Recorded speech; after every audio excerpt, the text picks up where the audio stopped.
We move now to Anne Lafebvre, Senior English Reviser and Examinations Coordinator at the United Nations Headquarters in New York, and Claire Gaznou-Villard, Senior French Interpreter at the United Nations Office at Nairobi, who will brief us on the United Nations Competitive Examinations for Language Position, the SELP, and the Global Language Roster.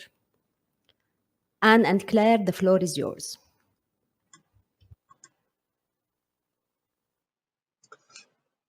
Good morning, everybody. I hope you can see me. Good afternoon. It's early morning here in New York. I'm sorry I can't see you. I see lots of familiar names in the chat. I'm an old hand at these MOU conferences, and I'm glad to see that lots of familiar names and things. I'm sorry we're not meeting for coffee and lunch breaks and catching up as usual. I'm really glad we've gathered, and I'd like to thank Beirut for hosting, University of St. Joseph and others who are cooperating with the interpretation.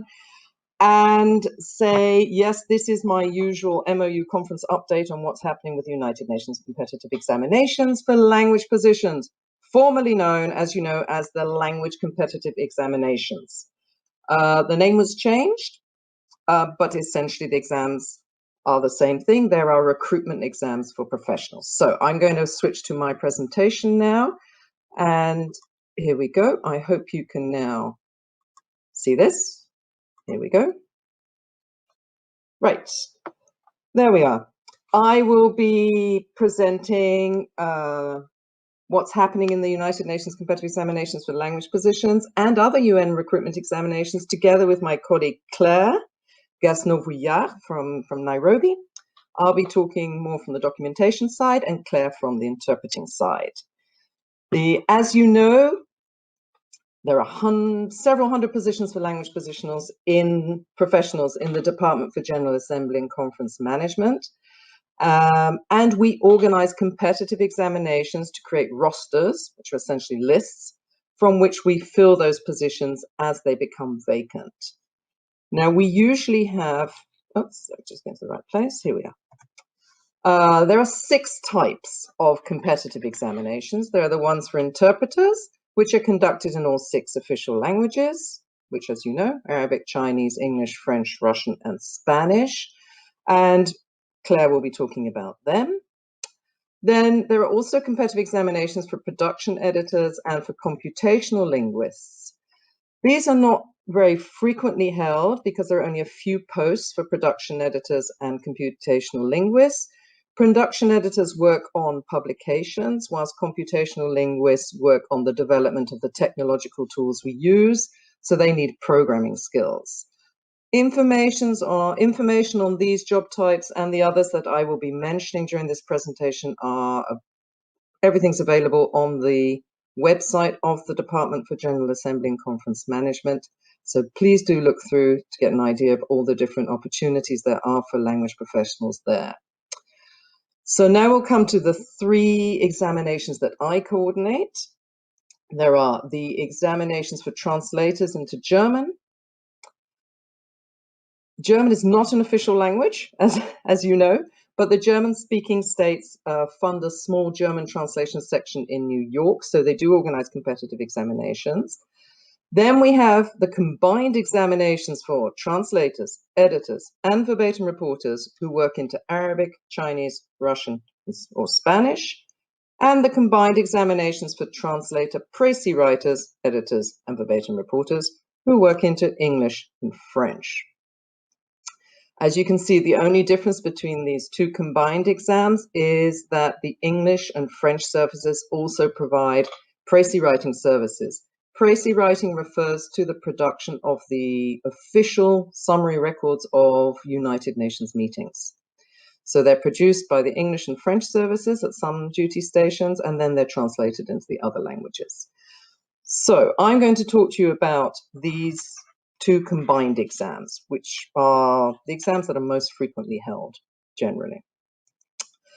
Combined examinations serve as a kind of doorway. They create multiple career opportunities within the United Nations. Candidates who pass these may be offered a position in any of these functions, and then they can transfer during the course of their career from one functional area to another.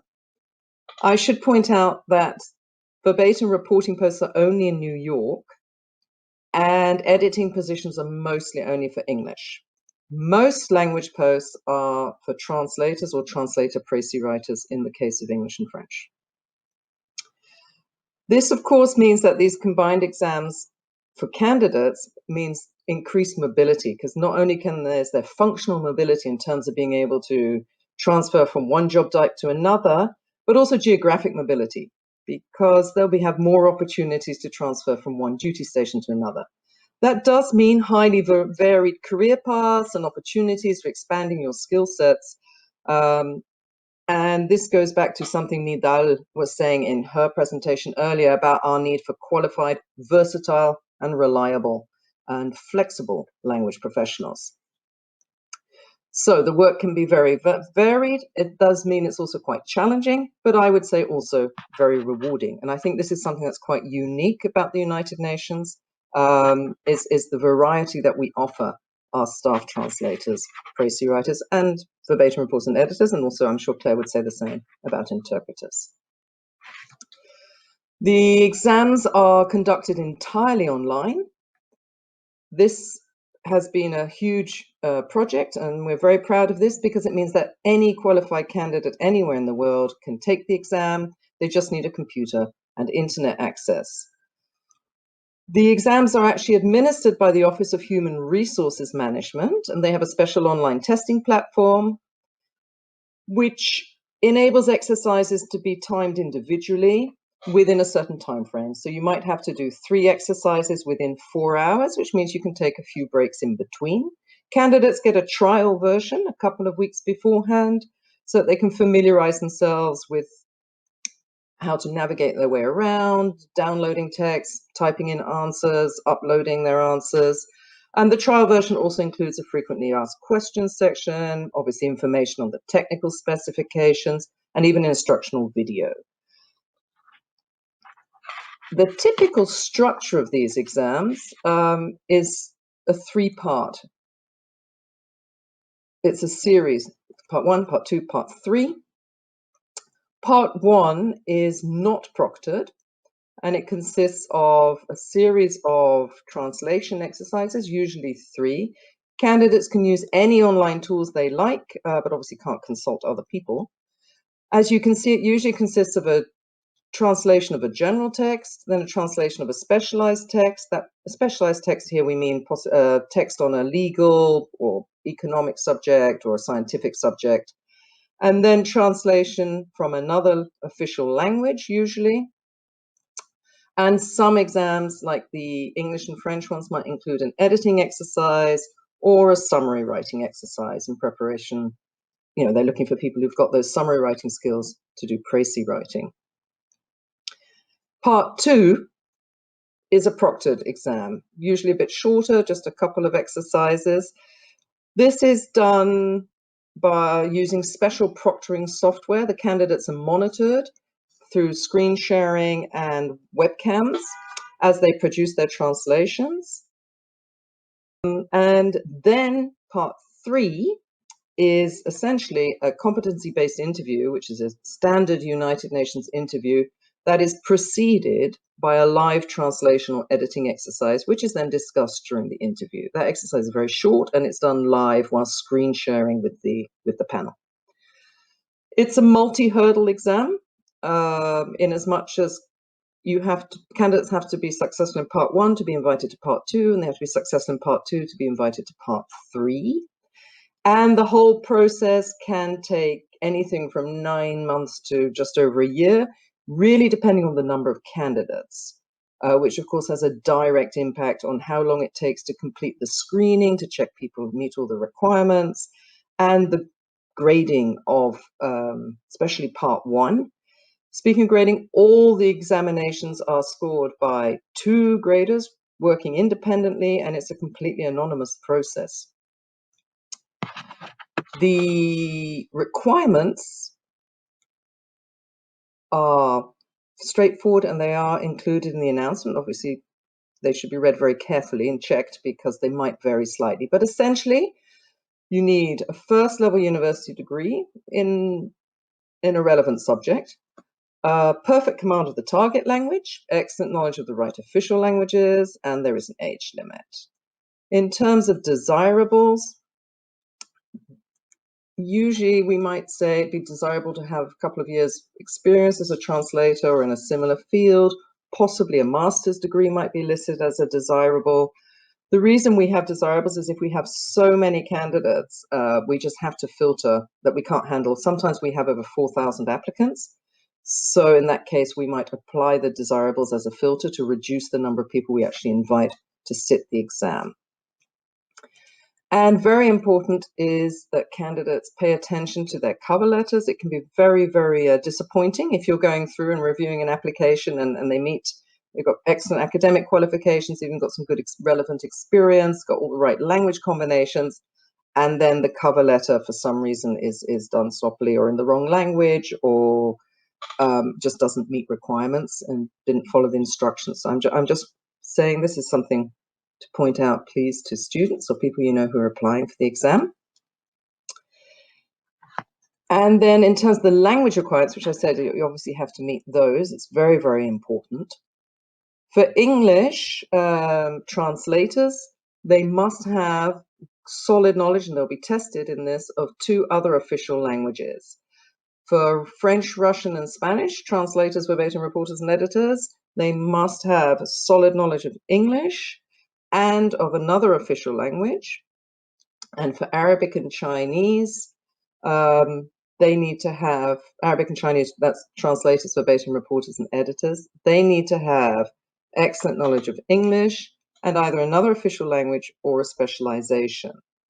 Now, the language requirements for interpreters are similar, in as much as candidates for the English examination need excellent knowledge of French or Spanish or Russian. French and or Spanish and Russian. They also need 2 other languages. The interpreters, French, Russian, and Spanish interpreters, they must have excellent knowledge of English and Spanish or Russian and French. And the actual combination will be stated in the job opening, as we call them, which is examination notice. And candidates for Arabic and Chinese interpretation examinations must have excellent knowledge of English or French as a retour language. So speaking of interpreters, I will now hand you over to my colleague Claire, who will explain about the competitive examinations for interpreters and who will be speaking in French if you want to switch language in the top left of your screen, I think is where the button is. Thank you, Claire.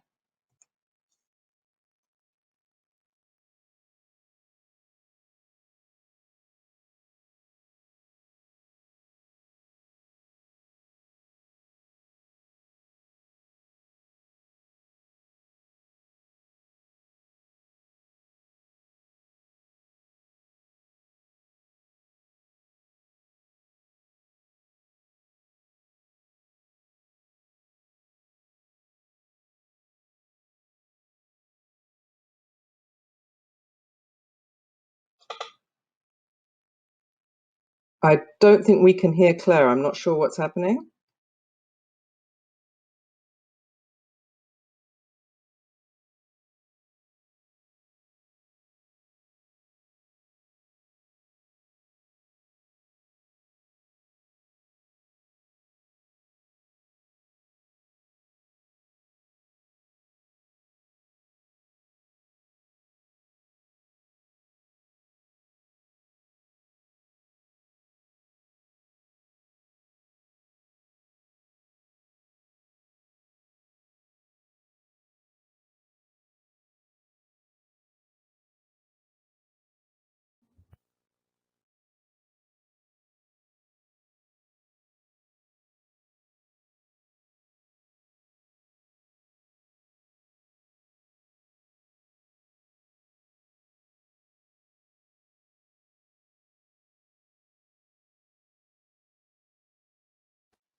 Est-ce que vous m'entendez maintenant? Ah, ça a l'air de marcher là, non? Super. Yes, I can hear you. Okay, good, because I'm controlling the slides. Oui. Okay. Merci. All right. Merci. Alors je voulais vous donner un petit moment pour que chacun puisse se brancher sur le bon canal, mais vous m'entendiez pas, donc désolée.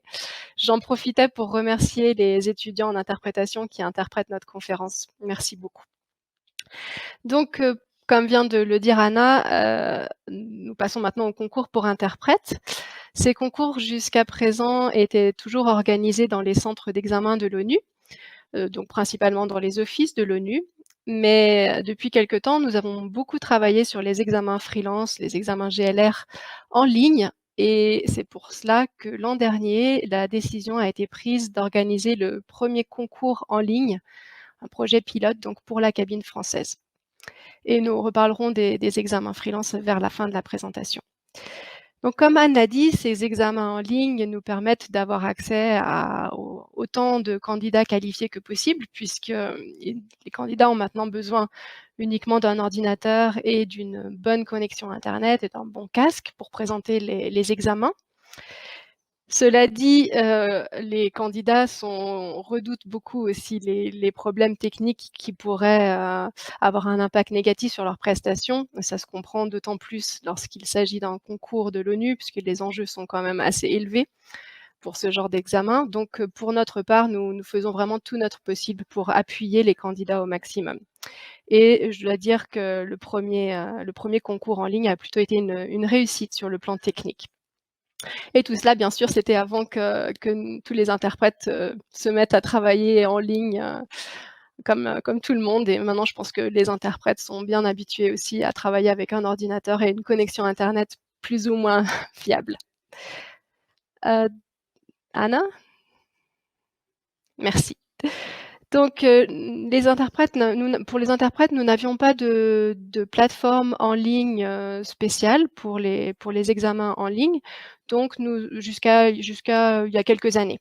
Donc nous avons dû tenir pas mal de consultations, faire différents essais de plateformes pour pouvoir trouver la plateforme qui nous convenait et l'adapter à nos besoins.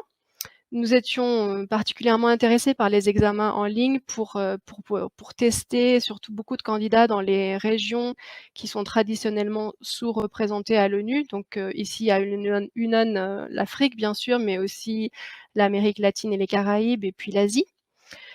Donc nous avons décidé d'adapter à nos besoins une plateforme en ligne et nous avons créé, élaboré toutes les instructions nécessaires, tous les guides nécessaires pour les candidats et les autres acteurs concernés pour que le processus se fasse de la façon la plus souple, la plus agréable possible pour les candidats. Merci. Donc maintenant, qu'il s'agisse des CELP ou des examens GLR, tous les examens se font en ligne et les prestations des candidats sont chronométrées et enregistrées en ligne. Les candidats sont filmés pendant qu'ils passent le test. La plateforme que nous utilisons a été rendue la plus agréable possible, la plus facile à utiliser pour les candidats. Pour ce qui est de l'accessibilité, pour l'instant, les candidats malvoyants doivent être accompagnés par quelqu'un pour pouvoir présenter le test. Donc, nous allons essayer d'améliorer les choses de ce côté-là. Pour le reste, donc les candidats, comme l'a dit Anna pour les traducteurs, reçoivent un test blanc 2 semaines avant l'examen. Ce test blanc leur permet de se familiariser avec la plateforme, de lire le guide, les instructions qu'ils reçoivent aussi en même temps. Ça leur permet de voir combien de temps ils auront besoin pour télécharger leur discours, pour charger leurs propres prestations. Ça leur permet de vérifier aussi leur matériel, voir s'ils ont le bon casque, le bon ordinateur, la bonne connexion internet. Et nous avons en fait décidé donc de permettre aux candidats de s'entraîner 10 fois pendant les 2 semaines qui précèdent l'examen. Et comme ils peuvent s'écouter eux-mêmes, voir ce que leur prestation a donné, vérifier leur enregistrement, ça leur permet d'apporter toutes les corrections nécessaires avant le jour J. Et on a constaté que ce test blanc était vraiment, vraiment fondamental pour réduire un peu le stress le jour de l'examen. Pour ce qui est donc des concours, ils se font en général en 2 temps. Alors pour les interprètes de cabine chinoise, en général, ils doivent d'abord présenter un test écrit. C'est une sorte de présélection donc parce qu'en général, il y a beaucoup de candidats en cabine chinoise. Mais les autres cabines peuvent aussi décider d'organiser un test de présélection, pas forcément écrit, plutôt même, un seul, discours, à interpréter, s'il y a beaucoup de candidats. Les cabines avec retour, donc les cabines arabes et chinoises, sont évaluées à partir de leur langue active vers leur langue de retour et vice versa. Pour ce qui est des candidats des autres cabines, ils sont évalués à partir de leurs 2 langues passives. Hem, la première partie donc, c'est un examen donc qui est filmé comme je viens de le dire. Les candidats sont filmés alors qu'ils sont en train d'interpréter des discours à partir de leurs 2 langues passives ou de leur langue de retour, pour les autres cabines. Il s'agit donc d'une série de 3 discours de 8 à 10 minutes environ, dans chacune des langues actives ou passives. Et ces discours sont choisis pour essayer d'évaluer les candidats sur leur capacité à faire face à certaines difficultés. Donc par exemple, l'accent, un accent prononcé ou bien un raisonnement assez complexe, un discours assez rapide ou un discours dense tout simplement et la difficulté va croissant. Chaque discours est précédé d'une petite introduction pour remettre un peu les choses dans leur contexte, pour, éventuellement aussi fournir la traduction de termes techniques, si besoin. Je dois vous dire que la date de la réunion, le nom de l'orateur, le titre de la réunion ne sont pas donnés dans cette petite introduction pour éviter, d'éventuels, problèmes de triche puisque tout se fait en ligne, même si les candidats sont filmés. Et on évite aussi d'utiliser des discours, où il y aurait trop de jargon onusien ou trop d'acronymes ou des noms qui ne seraient pas connus du grand public. Il y a une pause d'1 minute entre chaque discours donc une série de trois discours avec une pause d'1 minute et puis ensuite, de nouveau, une série de 3 discours au bout d'1 heure environ. L'idée, en fait, c'est de tester l'endurance des candidats pendant environ 30 minutes pour, reproduire un peu les conditions de travail en cabine. La deuxième partie donc c'est, comme l'a dit Anna, c'est l'entretien basé sur les compétences et bien sûr seuls les candidats qui, ont réussi la première partie sont invités à cet entretien. Jusqu'à présent, le processus prenait, pas mal de temps. Cela dit, l'an dernier, nous avons réussi à faire la correction en 1 mois. Alors tout dépend bien sûr du nombre de candidats, mais l'an dernier, donc nous avons réussi à boucler la correction en 1 mois et à organiser les entretiens début août, donc pour un concours qui avait eu lieu fin juin. Et pour ce qui est de la notation, toutes les prestations donc des candidats sont enregistrées et sont ensuite évaluées de façon anonyme par 4 évaluateurs, donc 1 par lieu d'affectation. Et les 4 évaluateurs se réunissent uniquement en ligne aussi du coup, pour délibérer sous la direction d'un coordinateur de notation.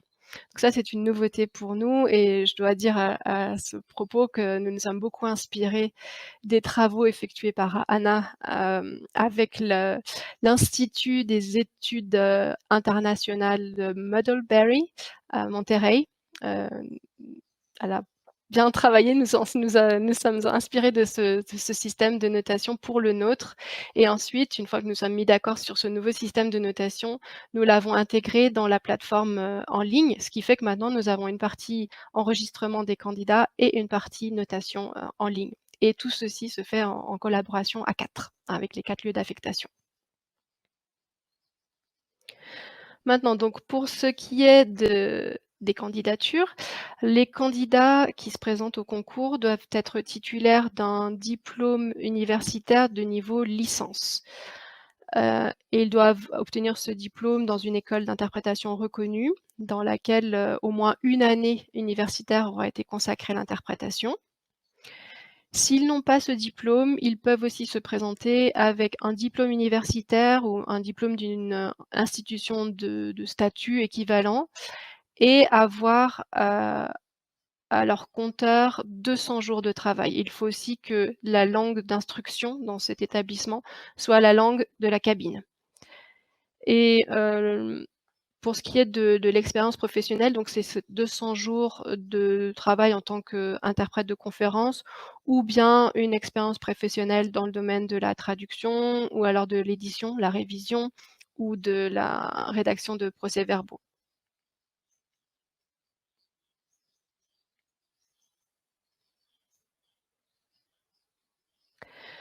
Une fois donc que vous avez réussi le concours, que vous êtes sur le roster, donc la liste des lauréats du concours, tout dépend du nombre de vacances de poste, des vacances de poste, de leur rythme pour pouvoir être contacté. Donc si vous êtes sur cette liste, vous allez être contacté par les ressources humaines, dans un délai, indéfinissable. Ça peut être 1 mois, ça peut être plusieurs années, parce que comme je disais, ça dépend du nombre de vacances de poste et vous êtes contacté, donc on vous fait une offre d'emploi.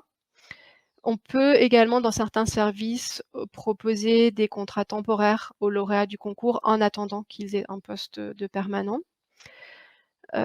Pour ce qui est du concours, je dois vous dire il est possible de le présenter, autant de fois qu'on le veut. Je sais que Anne connaît, quelqu'un qui l'a présenté 5 fois avant de le réussir. D'autres peuvent réussir du premier coup. Mais ce qu'il faut savoir, c'est que nous avons maintenant, une nouvelle règle pour ce qui est de la présélection. Maintenant, le nombre de présélections est limité à 3, c'est-à-dire que vous ne pouvez vous présenter que 3 fois maximum à une présélection. Donc en principe, les présélections, c'est surtout pour les examens GLR, mais comme je vous l'ai dit, pour la cabine chinoise ou parfois dans d'autres cas, il peut y avoir une présélection avant un concours et alors dans ce cas-là, il faut bien avoir en tête que si vous ne le réussissez pas, au bout de 3 fois, vous ne pourrez plus présenter le concours. S'il n'y a pas d'examen de présélection, vous pouvez présenter le concours autant de fois que vous voulez. Et enfin, donc la majeure partie des postes, se trouvent, à New York, à Genève, à Nairobi et à Vienne ou dans les commissions régionales et tout dépend de votre combinaison linguistique. La mobilité, Anna en a parlé, la mobilité géographique est vraiment beaucoup encouragée à l'ONU et donc on peut être transféré d'un lieu d'affectation à l'autre. On peut aussi être détaché dans une autre, entité de l'ONU, c'est intéressant de le savoir. On peut par exemple, travailler pendant 1 an ou 2 dans un tribunal comme l'UNACART ou bien, à l'OACI ou d'autres entités et certains membres du personnel ont aussi été détachés dans d'autres services, par exemple le conseil du personnel. Voilà, j'ai terminé pour la partie interprétation, donc je vais redonner la parole à Anna. Merci beaucoup.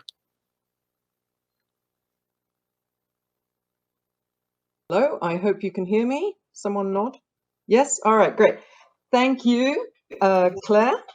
And I'm going to talk to you about something new for all the language professionals here. These are our examinations for placement on the new global language roster.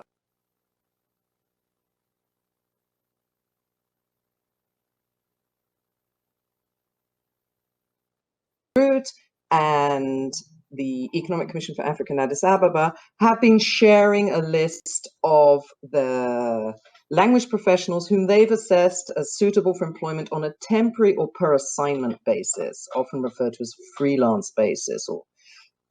Now, this is called now the Global Language Roster, and it will be a roster shared by all, and it will include, as Claire, I think, already mentioned, candidates who pass a competitive examination for language professionals so that they can accept temporary contracts or assignments whilst they're waiting for a position. Also, it will include candidates who we've identified during a competitive examination who didn't meet all the requirements for a post, but whose performance makes them eligible for temporary assignments. They may, for example, have passed the translation or interpretation exercise from only one language rather than from 2 as required for a post. And we will be including people who pass the special global language roster examinations. And this is the very new thing, really. The global language roster examinations will be similar in structure to the competitive examinations in as much as they will consist of one or at least two parts. There will be written or contains an interpretation oral exercises, and there will be an interview, but they will probably include fewer exercises. For interpreters, there'll only be 2 speeches per passive language. And for translators, editors, verbatim reporters, and production editors, there will just be 2 stages rather than the 3. There will be the written exercises and the interview. In terms of requirements, the requirements will also be slightly different. In some regards, you might think they're less demanding because interpreters, for example, 50 days experience in lieu of a qualification in conference interpreting will be sufficient. And for translators, for example, we might only require 1 language. However, they may be very special, they may be examinations for real specialists. We might be looking only for interpreters who work from Russian into French, or for translators who work from Spanish into Arabic and with expertise in terms of legal translation. So obviously, the announcements will need to be read very carefully if you want to apply for these.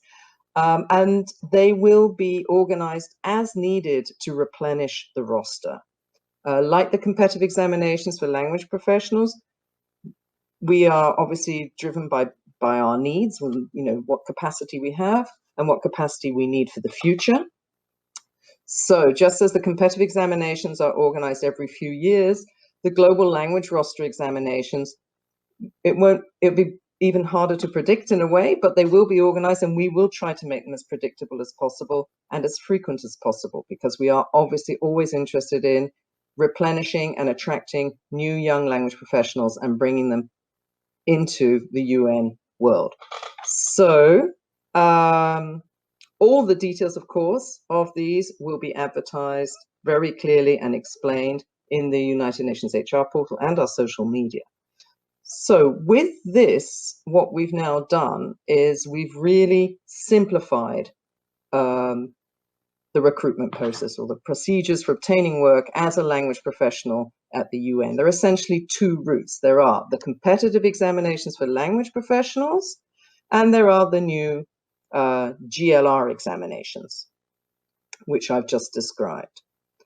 So the competitive examinations for language professionals are for permanent positions within the organization. The GLR examinations are for freelance work. So you're eligible for temporary appointments or contractual work or assignments. As I've already mentioned, these will be advertised publicly for all the world to see. We want to encourage eligible people anywhere. Both will be advertised on our human resources portal Inspira. Interested applicants can sign up for alerts. Please do tell your students that. They can create an account here, and then they put in the criteria, the kind of thing they're looking for, and they can get email alerts when announcements are pasted there. And for the competitive examinations, these will also continue to be advertised on the UN Careers portal. I should warn you that is about to go through a major update. It still actually calls them, if you read the small print, language competitive examinations. They're now competitive examinations for language positions. But in the next few months, you will see a change there, but the link is still the same, or the URL rather. So this is really the best way to know what's happening when our exams are happening is here. And of course, we do also notify all our MOU partners directly, give you a direct heads up, examination coming up. Please tell your qualified students and your alumni. And we also advertise them through all our social media. So with that, I think we'll end. I'd like to thank you very much. I'd like to thank the interpreters in particular. Thank all of you for preparing these language professionals. You're doing very well, as Carol reported, in getting people through our recruitment exams. We really appreciate it. We love working with your alumni when they join us. And so anything we can do to keep you and help you channel the right kind of candidates towards our exams, please let us know. And I think Claire and I will now happily take any questions you might have.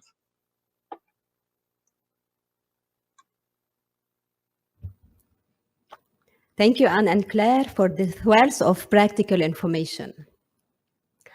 I now open the floor for discussion. You can ask your questions in the chat box, and those who would like to use the microphone can raise their hands.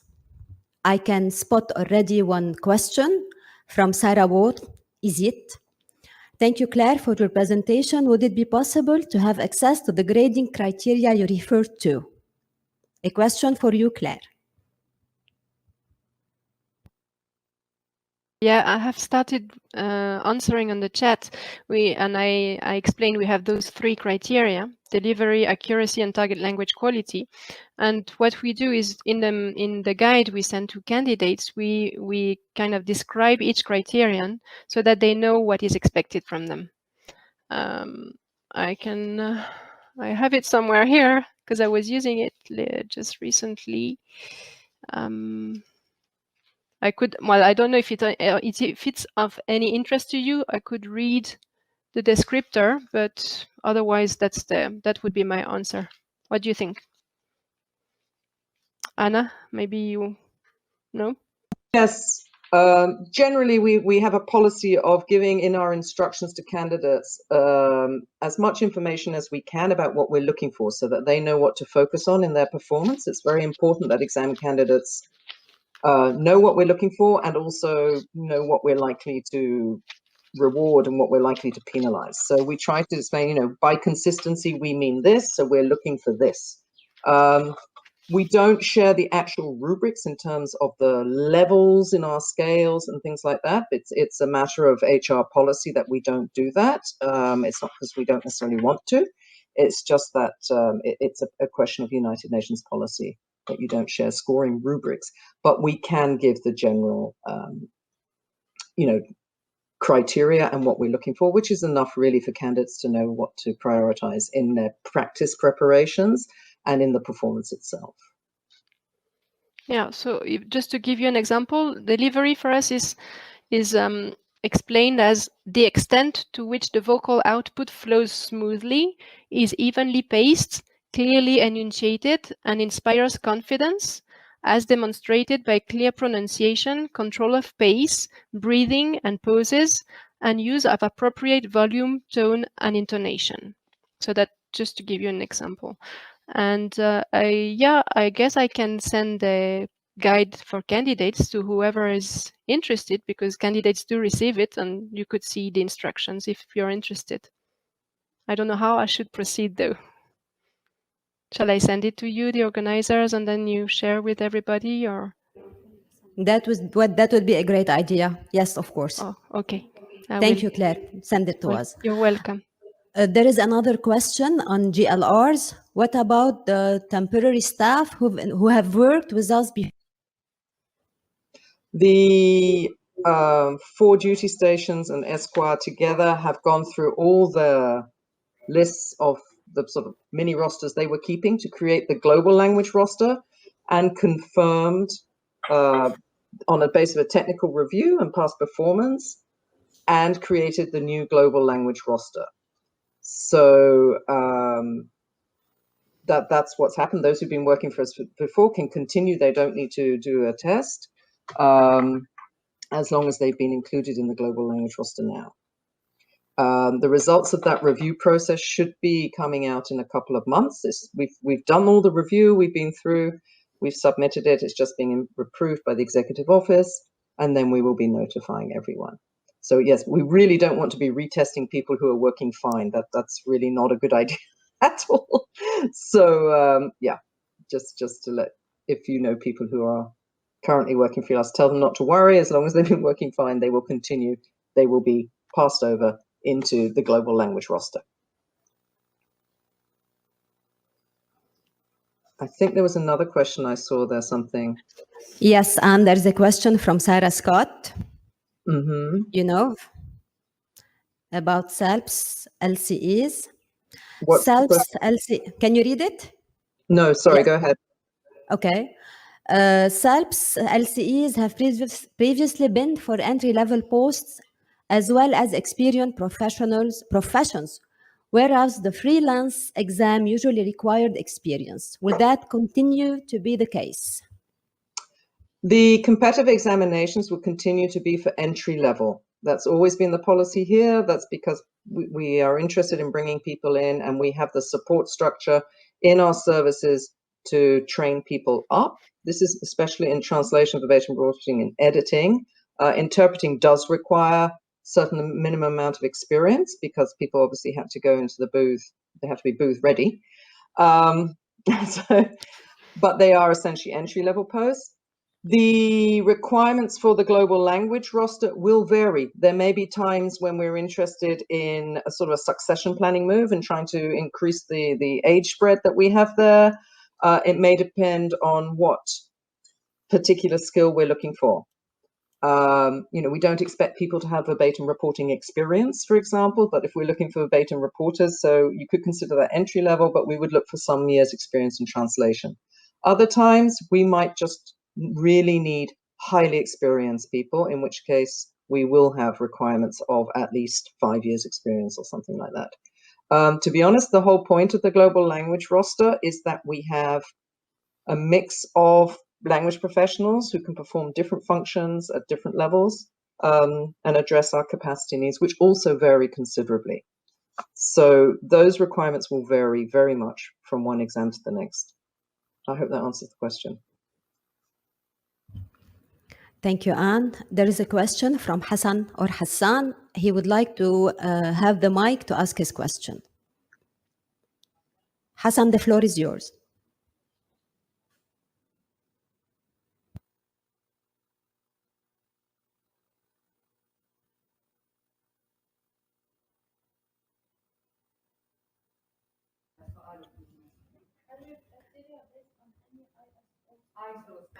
It seems he's not able to activate his mic. I will read his question.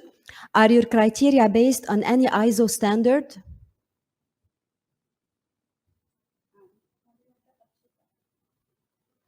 Here's Hassan's About question. interpreters? Question for Claire. Okay. Yes. Yeah. Are your criteria based on any ISO standard, or are they in-house standards?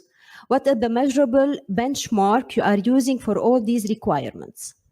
Okay, so we are not basing ourselves on ISO standards.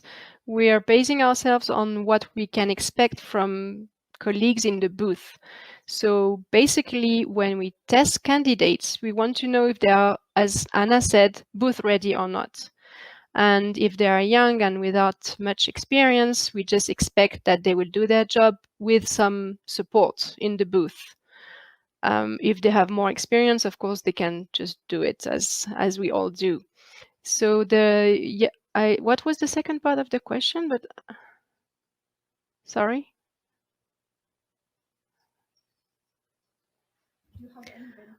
What is the measurable benchmark you are using for all these requirements? Okay, measurable benchmarks. Well, with our new grid, we have, as I said, descriptors. So we have very clear descriptors for each criterion. And then we have, I don't know how to say that, we have, according to the level of the candidates, we have different tranches. So it's measurable in a way. We're not counting like the candidate made 2 contresens, he's out. It's not this way. It's measurable in another way. It's measurable with those descriptors. It's either you meet completely the descriptor, or you meet it partially, or you don't meet it at all, to summarize. And I can add that the candidates have to be successful for all the criteria, the 3 criteria. You don't weigh the marks for the 3 criteria. You have to pass for each criterion. Have I answered the question? Yes. We have a set of recommendations from, can I see the chat box, Nasab, please? From Lee. We'll take them into consideration, of course. I think we ran out of time. I'm sure there are many, many other questions, but we should stick to the time allowed to us. So I think we'll wrap this up here. Can I just say, if people have Yes. questions, they can send them to the conference organizers, and Claire and I Definitely. will answer. If you compile them all in one go, then Claire and I are quite happy to answer questions. Thank you from so the much. university. Okay. Of course. Thank you so much. Thank you, Anne and Claire.